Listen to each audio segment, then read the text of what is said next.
Wabarakatuh. Kembali lagi bersama channel YouTube Bunda Dosen ya, dengan Ibu Rizky. Hari ini kita masuk ke pertemuan 10, keamanan informasi dan ancaman TI. Silakan simak baik-baik ya penjelasannya sampai selesai dan jawab pertanyaan Ibu yang ada di room chat Al-Nusa. Oke, kita bahas mulai dari kriminalitas ya. Kriminalitas tidak hanya terjadi di dunia nyata ya, tapi juga kriminalitas bisa terjadi di dunia maya atau yang biasa kita sebut dengan cybercrime. Apa sih cybercrime tersebut ya? Jadi tindakan yang menggunakan teknologi internet atau cyberspace ya, baik untuk menyerang fasilitas umum atau untuk menyerang kepentingan pribadi atau kepemilikan pribadi, di mana perbuatan cybercrime ini berbasis dengan teknologi komputer dan telekomunikasi, perbuatan yang melawan hukum dan dikenakan sanksi sesuai dengan Undang-Undang ITE. Nah, jika kita berbicara motifnya, ada motif intelektual, ada motif ekonomi, politik, kriminal. Ya, kita bahas dulu satu-satu dari mulai motif intelektual. Motif intelektual di sini maksudnya adalah kejahatan tersebut hanya untuk merasakan kepuasan pribadi atau satisfied pada seseorang yang telah menunjukkan bahwa seseorang tersebut mampu merekayasa dan mengimplementasikan di bidang teknologi informasi. Contohnya adalah misalnya seorang cracker ya, dia hanya menggunakan knowledge atau pengetahuannya untuk mencoba-coba apakah website tersebut ada bugs tidak di dalamnya, ada celah keamanan atau hole tidak di dalamnya. Dan apabila dia telah menemukan, si cracker itu pastinya akan meninggalkan jejak ya, jejak digital atau signature-nya ya, dan merasa dia mampu, dia hebat telah menembus sistem keamanan sebuah sistem informasi, baik itu untuk fasilitas publik ataupun perorangan. Itu motif intelektual. Sedangkan motif ekonomi, politik, dan kriminal, di mana kejahatan-kejahatan tersebut dilakukan untuk merugikan secara ekonomi ya dan politik pada pihak tertentu. Bagaimana karakteristik cybercrime?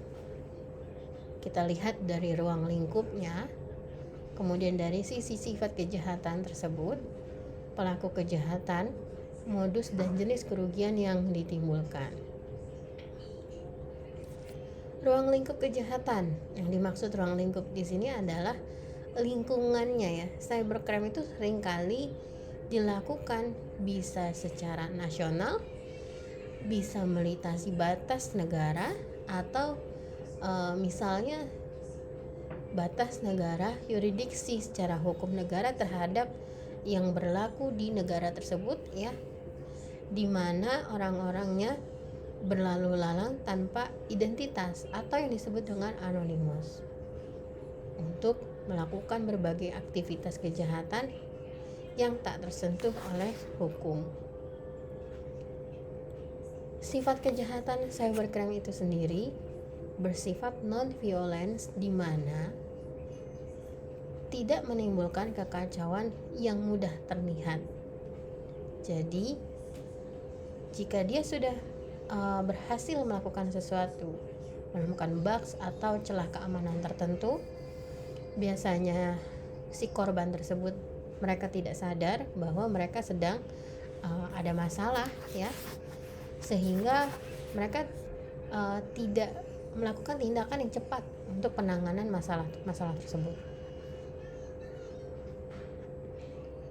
Karakteristik cybercrime, pelaku kejahatannya biasanya sifatnya lebih universal, dilakukan oleh orang-orang yang menguasai penggunaan internet beserta aplikasinya ya.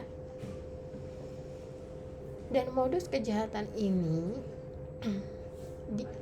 adalah penggunaan teknologi informasi dalam modus operandi sehingga sulit dimengerti oleh orang-orang yang tidak mampu atau tidak memiliki pengetahuan di bidang komputer ataupun teknik informasi atau sistem informasi, sehingga sulit untuk ditemukan permasalahannya bagi orang awam ya. Karakteristik cybercrime sendiri, kerugiannya ya, bisa material, bisa juga non material, bernilai waktu, nilai jasa, uang, barang, harga diri, martabat, bahkan kerahasiaan informasi, baik itu yang dimiliki oleh perusahaan ataupun perorangan. Nah, ruang lingkup kejahatan komputer pertama sebagai instrumen untuk melakukan kejahatan tradisional seperti pencurian, penipuan, pemalsuan, atau kejahatan lainnya seperti prostitusi secara online, pornografi, dan lain sebagainya. Nah, komputer juga bisa dijadikan sebagai objek penyalahgunaan, di mana data-data di dalam komputer tersebut bisa diubah tanpa sepengetahuan atau pemilik oleh orang-orang yang berwenang, yang bisa masuk ke dalam sistem tersebut, dimodifikasi secara tidak sah, dihapus, diedit, ya, diduplikasi, dan lain sebagainya. Yang berikutnya adalah penyalahgunaan komputer yang berkaitan dengan komputer atau data. Data-data tersebut digunakan secara ilegal atau tidak sah. Ya. Yang berikutnya adalah unauthorized acquisition, disclosure or use of information and data yang berkaitan dengan masalah penyalahgunaan hak akses dengan cara-cara yang ilegal. Nah, kejahatan menggunakan komputer ini menurut Greenwich tahun 93 apabila 1. Memasukkan instruksi yang tidak sah. Kedua, kita melakukan perubahan data input. Ketiga, kita melakukan perusakan komputer sebagai pembantu kejahatan tersebut, dan kita tidak memiliki akses yang berwenang terhadap sebuah sistem komputer. Inilah merupakan 5 poin dari kejahatan komputer di dunia maya.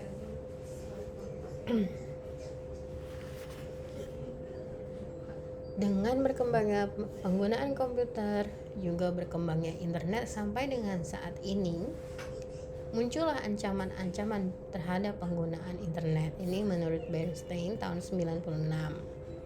Seperti menguping, eavesdropping, menyamar, masquerade, pengulang reply, manipulasi data manipulation, kesalahan penyampaian misrouting, pintu jebakan atau kuda trojan trapdoor, virus, pengingkaran atau repudiation, dan penolakan pelayanan denial of service.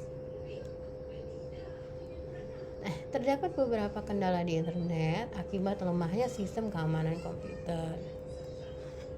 Pertama, kata sandi sering dicuri karena kata sandi terlalu mudah untuk bisa dideteksi oleh orang lain, sehingga orang lain bisa dengan mudah dapat menggunakan kata sandi. Contohnya, penggunaan kata sandi menggunakan tanggal lahir sangat tidak disarankan. Yang kedua, jalur komunikasi disadap dan dirahasia perusahaan pun dicuri melalui jaringan komputer. Jadi, alur lalu lintas jaringan komunikasi yang ada di sebuah perusahaan itu bisa disadap ya, mulai dari jaringan wirelessnya atau jaringan kabel telepon dan lain sebagainya.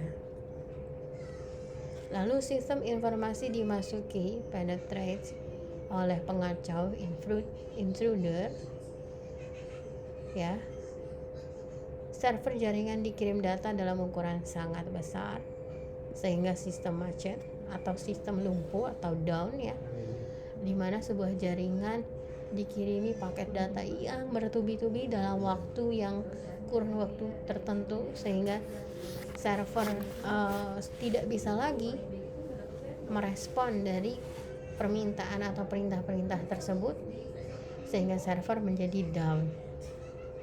Email bomb atau denial of service. Nah, masalah keamanan yang berhubungan dengan lingkungan hukum. Ada kekayaan intelektual, hak cipta dan paten. Terjadi pelanggaran terhadap penggunaan teknologi tertentu. Dokumen rahasia disiarkan melalui mailing list atau bulletin board. Dan pegawai menggunakan internet untuk tindakan asusila seperti pornografi dan lain sebagainya.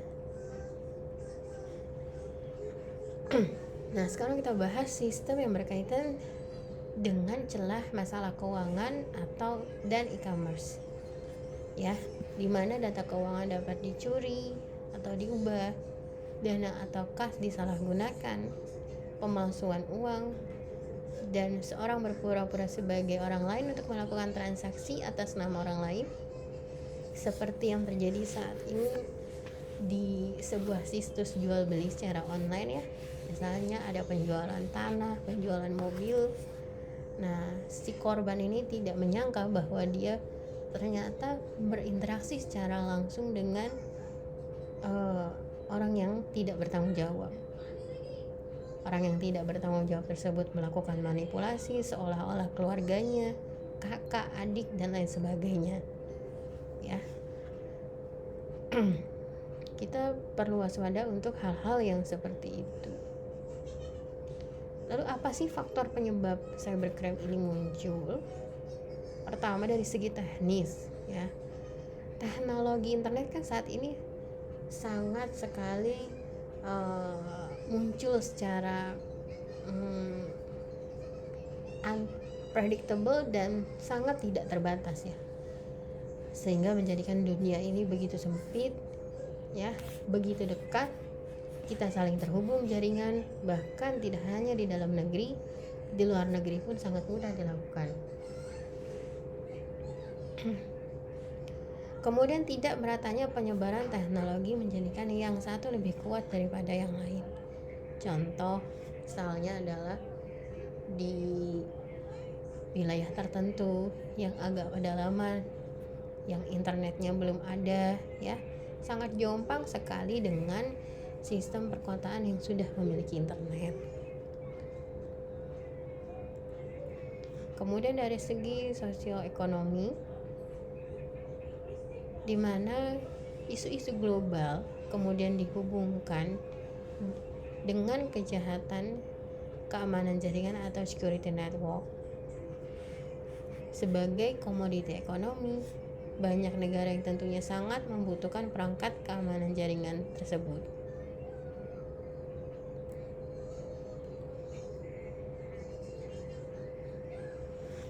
Sebagai contoh ya, memasuki tahun 2000 terjadi isu virus Y2K yang akan menghilangkan atau merusak data atau informasi. Tentunya ini membuat kekhawatiran bagi usaha perbankan, penerbangan, pasar modal, dan sebagainya. Sehingga harus mencari alternatif solusi untuk menghindari dari ladang korban yang akan timbul di kemudian harinya. Tipenya cybercrime menurut Billy Prenata, ini ada joy computing, hacking, the Trojan horse. Joy computing ini pemakaian komputer orang lain tanpa izin. Hacking mengakses secara tidak sah atau ilegal dengan alat tertentu di terminal. Dan Trojan horse ini manipulasi data ya dengan menggunakan virus, atau cara pengubahannya dia menggunakan program memberikan instruksi seperti menghapus, menambah, mengubah ya dengan tujuan pribadi atau orang lain.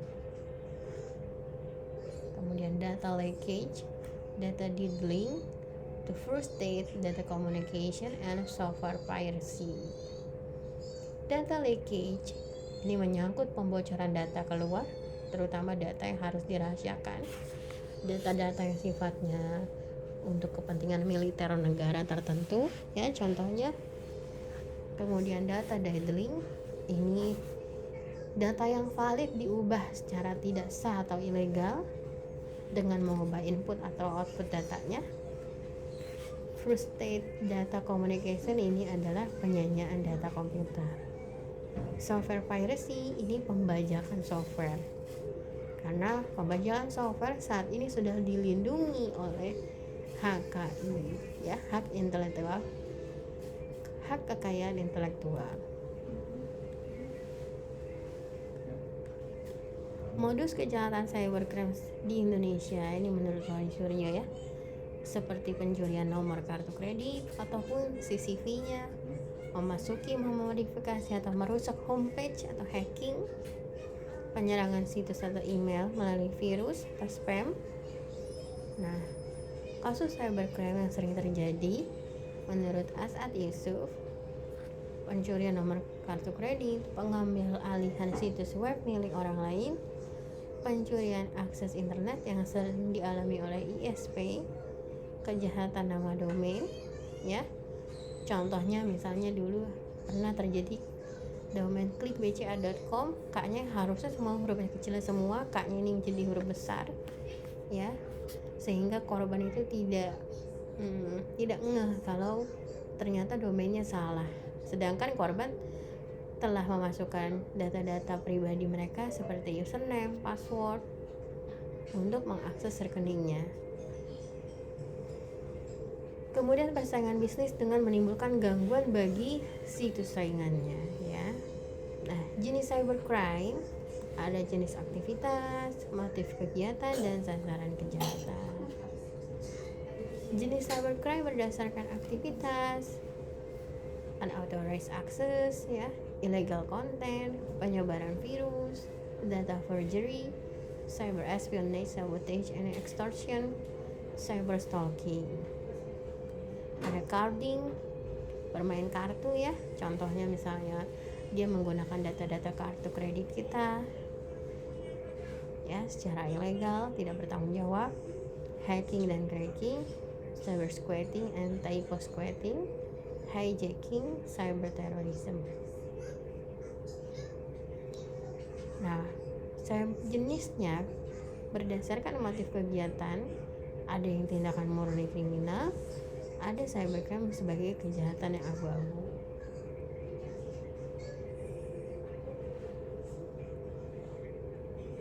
Nah, cybercrime juga dapat menyerang individu, ya, against person, menyerang hak milik, against property, dan menyerang pemerintah. Menyerang pemerintah yang waktu itu sempat terjadi, ya.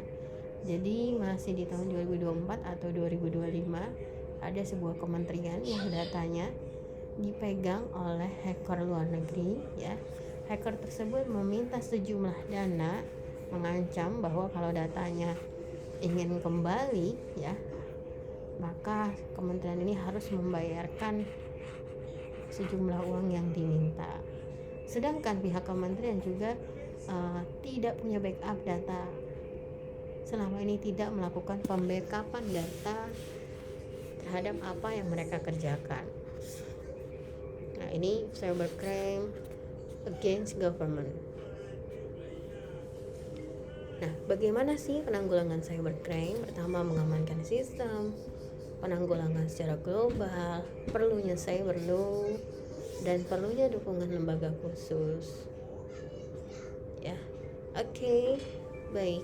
Ibu rasa cukup penjelasan Ibu untuk pertemuan 10 ini. Apabila ada yang ingin ditanyakan, silahkan kita boleh lanjut di grup WA, ya. Terima kasih. Wassalamualaikum warahmatullahi wabarakatuh.